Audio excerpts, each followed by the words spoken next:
आइए presentation batch start करते हैं। First part of recording of PGBP. इस चैप्टर का चार्जिंग सेक्शन कौन सा है? 28। हर चैप्टर के अपने चार्जिंग सेक्शन है। वो सेक्शन ये बताएगा कि कौन कौन सी इनकम इस हेड में आएंगी। Which of the incomes shall be computed as per the provisions of this chapter. Section 28 में प्राइमरीली बिजनेस की इनकम, लेकिन याद रखिएगा साथ साथ बिल्डिंग का रेंट भी यहां पर आ सकता है अगर आपने अपने एम्प्लॉयज को दिए हो रेजिडेंशियल क्वार्टर्स या फिर कस्टमर्स को गेस्ट हाउस दिए हो। जरूरी नहीं है कि कस्टमर से आपको कैश ही मिलेगा। अगर इन काइंड कोई गिफ्ट मिल रहे हैं तो वो भी इसी चैप्टर में आएंगे। इसके साथ साथ एक सेक्शन 41 भी है जो रिकवरी की बात करता है। वो रिकवरी भी पीजीबीपी में आती हैं अगर आपको उस एक्सपेंडिचर की डिडक्शन मिल गई थी। याद रखिए, even if business is not in existence. तो सेक्शन 28 चार्जिंग सेक्शन है, वो बताता है कौन कौन सी इनकम यहां पर आएंगी। उसमें 41 भी ध्यान रखे चलिएगा। नेक्स्ट, जब हम इनकम निकालते हैं तो उसमें से एक्सपेंसेस भी लेस करते हैं। साथ साथ एक्सपेंसेस का जर्नल, कोई नाम नहीं लिखा हुआ, जर्नली उसका सेक्शन कौन सा है? सेक्शन 37। सेक्शन 37 कहता है जो भी बिजनेस का एक्सपेंस है वो लेस कर लीजिए। इसका मतलब पर्सनल एक्सपेंस लेस नहीं करेंगे, लेकिन अगर पार्टली ऑफिशियल पार्टली पर्सनल है तो जितना ऑफिस का पार्ट है हम उतना लेस करेंगे। एग्जाम्पल, कार 80% ऑफिशियल 20% पर्सनल, तो कार के running maintenance expenses, petrol, driver की सैलरी, डेप्रीशिएशन भी हर चीज प्रोपोर्शनेट करके चलेंगे आप। नेक्स्ट, अब की बार की मेजर अमेंडमेंट, अगर आपने सीएसआर पर खर्चा किया है, सीएसआर बोले तो कॉर्पोरेट सोशल रिस्पॉन्सिबिलिटी, तो उसकी डिडक्शन नहीं मिलेगी। सरकार कहती है ये चंदा है, और चंदा कहां की बात है? घर की बात है चंदा। आगे बढ़ो। उसके बाद नेक्स्ट पॉइंट, कैपिटल एक्सपेंडिचर अगर आपने किया, चाहे कैश सिस्टम फॉलो करें चाहे एक्रूअल सिस्टम फॉलो करें, एसेट को खरीदने में जो भी एक्सपेंडिचर किया आपने, उन एक्सपेंडिचर पर आप देंगे depreciation under section 32। Next page. ये तो जनरल बातें थी, इसीलिए इसका नाम पड़ गया जनरल डिडक्शन। अब स्पेसिफिक कुछ स्पेशल खर्चों की बात आती है। Income tax, wealth tax, section कौन सा है? 40 क्लॉज ए। इसकी डिडक्शन नहीं मिलेगी। इनकम टैक्स वेल्थ टैक्स में सिर्फ एक ऐसी चीज है जो लेस कर सकते हैं, लीगल एक्सपेंसेस, वो लेस कर सकते हैं। बाकी income tax, advance income tax, interest on income tax, penalty for income tax, reserve for income tax आप लेस नहीं कर सकते। लेकिन याद रखिए 40 क्लॉज ए ने सिर्फ इनकम टैक्स वेल्थ टैक्स मना किया है। क्या बाकी टैक्सेस बिजनेस के जो हैं वो हम लेस कर सकते हैं क्या? यस।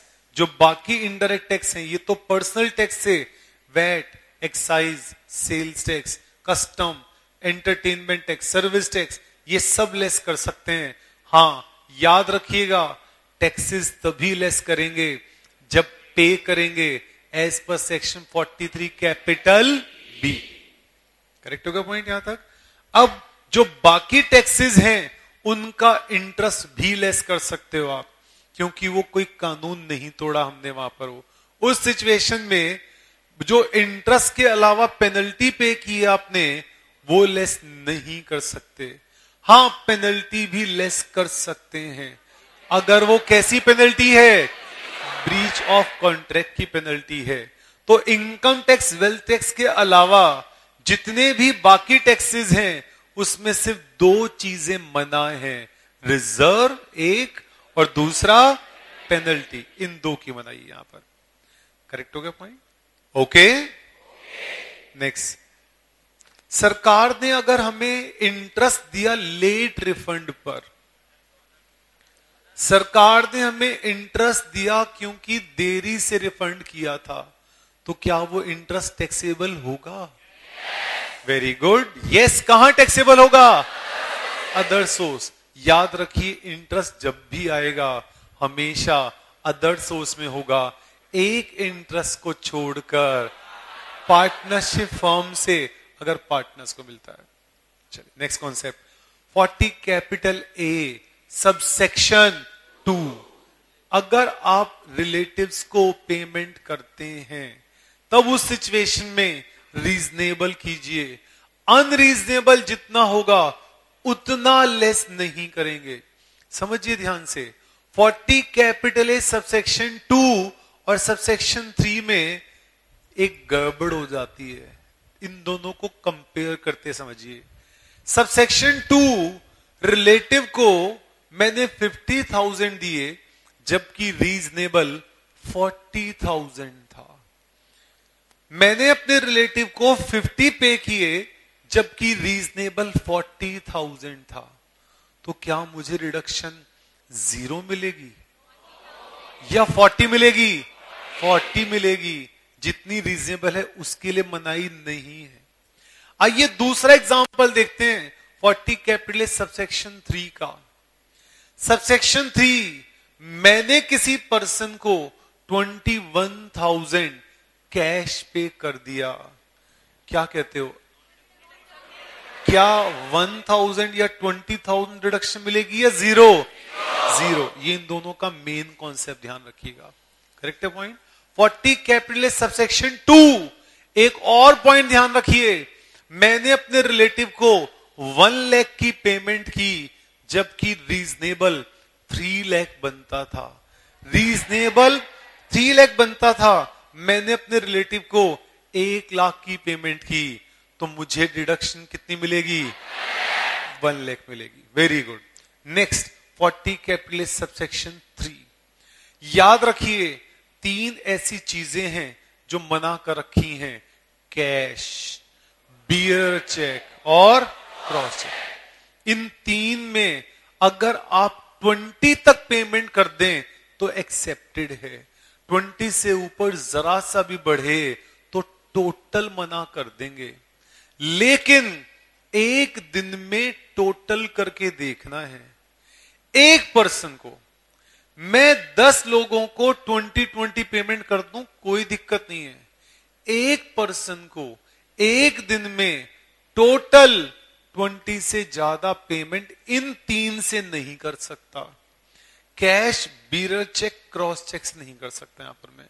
तो माइंड में ध्यान रखिए, जैसी दिखाई दे क्वेश्चन में cash, cross cheque, bearer cheque, देख लीजिए कि एक दिन में टोटल पेमेंट 20 से ज्यादा की हो गई क्या? अगर ज्यादा की हो गई तो उस पेमेंट को मना कर दीजिए। यहां पर ट्रांसपोर्टर के लिए इंक्रीज लिमिट है, कितना अमाउंट? 35। लेकिन क्या ऐसा हो सकता है कि एक ही दिन में हम एक ही पर्सन को 20 से ज्यादा cash, bearer cheque, cross cheque दे दें? Is it possible? यस। कौन सा आ गया? दबंग। Correct. Next 43 capital B, code ABCDEF। याद रखिए, अगर 6 में कवर्ड अप नहीं है तो अपना नॉर्मल एक्रूअल बेस पर डिडक्शन क्लेम कीजिए। आपने स्टाफ को सैलरी पे कर दी है, बोनस कमीशन वगैरह नहीं, नॉर्मल पे करो या ना करो हमें क्या फर्क पड़ता है। आपने गुड्स परचेज किए, पे करो या ना करो हमें क्या फर्क पड़ता है। ड्यू हो गए हम लेस करवा लेंगे। आपने इलेक्ट्रिसिटी बिल्स हैं, हमें क्या फर्क पड़ता है। लेकिन अगर ये 6 एक्सपेंस हैं, पेमेंट करोगे तभी लेस करेंगे। एज ए जनरल रूल, जिस साल में पे करोगे उसी साल में लेस करेंगे। लेकिन थोड़ी रिलैक्सेशन है कि कोई बात नहीं, अगर साल खत्म हो गया, रिटर्न की डेट तक पेमेंट कर दीजिए, हम एक्सेप्ट कर लेंगे, हम मान जाएंगे। लेकिन ये बात हम सिर्फ एक बार सुनेंगे। हम पहली बार जिस साल का खर्चा है बार बार नहीं सुनेंगे।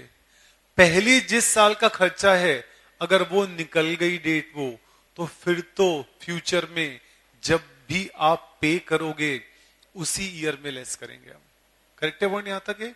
43B। Next 35 scientific research. Section 35 subsection 1 clause 1 किसकी बात करता है? Revenue expenditure. बिजनेस शुरू करने से पहले अगर आप रिसर्च कर रहे थे, हम कितने साल पुराने रिसर्च ले सकते हैं? 3 साल। लेकिन उन 3 साल में सिर्फ 2 खर्चे आप ले सकते हैं, salary to research staff and raw material. Research staff जो साइंटिस्ट हैं उनको भी जो परक्विजिट्स, मकान दिया आपने, गाड़ी दी, इन सब को हम लेस नहीं करेंगे। और इन सब एक्सपेंसेस को आपको ऑफिसर से सर्टिफाई कराना पड़ेगा, अप्रूव कराना पड़ेगा। करेक्ट पॉइंट यहां तक।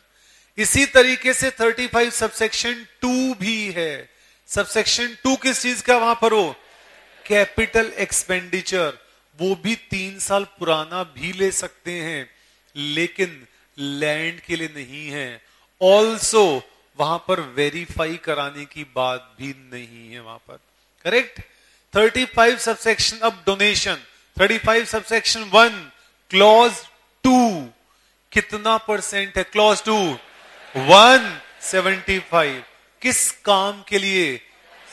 Scientific research. कौन सा? अप्रूव प्रोग्राम या normal programme? Normal programme. 35 subsection 1 clause 2A कितना परसेंट? 125%। किसको दे रहे हैं? इंडियन कंपनी को। किस काम के लिए दे रहे हैं आप? साइंटिफिक रिसर्च के लिए। 35 सबसेक्शन 1 क्लॉज 3 कितना परसेंट? 125। किस काम के लिए? सोशल और स्टैटिस्टिक। इनमें जो भी इंस्टीट्यूशन है वो अप्रूव्ड होने चाहिए। जो भी कॉलेज यूनिवर्सिटी को पे कर रहे हो वो गवर्नमेंट अप्रूव्ड होने चाहिए आपके वो। 35 सबसेक्शन 2AA 2AA कितना परसेंट? 200। किस काम के लिए दे रहे हो आप? Approve programme scientific research. National laboratory, IIT, इन सबको दे रहे हैं आप अप्रूव प्रोग्राम के लिए। 35 2AB कितना परसेंट? 200। लेकिन रिडक्शन सिर्फ कंपनी के लिए है। इन हाउस रिसर्च, खुद रिसर्च करते हैं वो स्पेशल प्रोग्राम के लिए। नेक्स्ट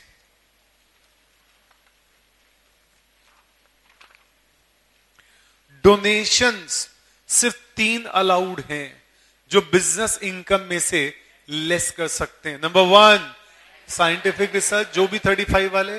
दूसरा एलिजिबल प्रोजेक्ट्स 35AC। तीसरा 35CCA रूरल डेवलपमेंट या फिर ट्रेनिंग ऑफ पर्सन या फिर national urban poverty eradication fund.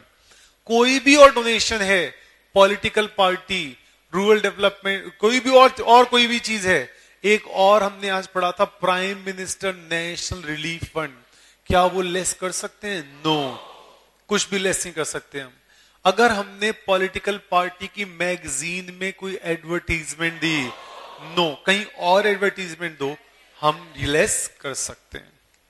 Next 40 clause B partnership firm.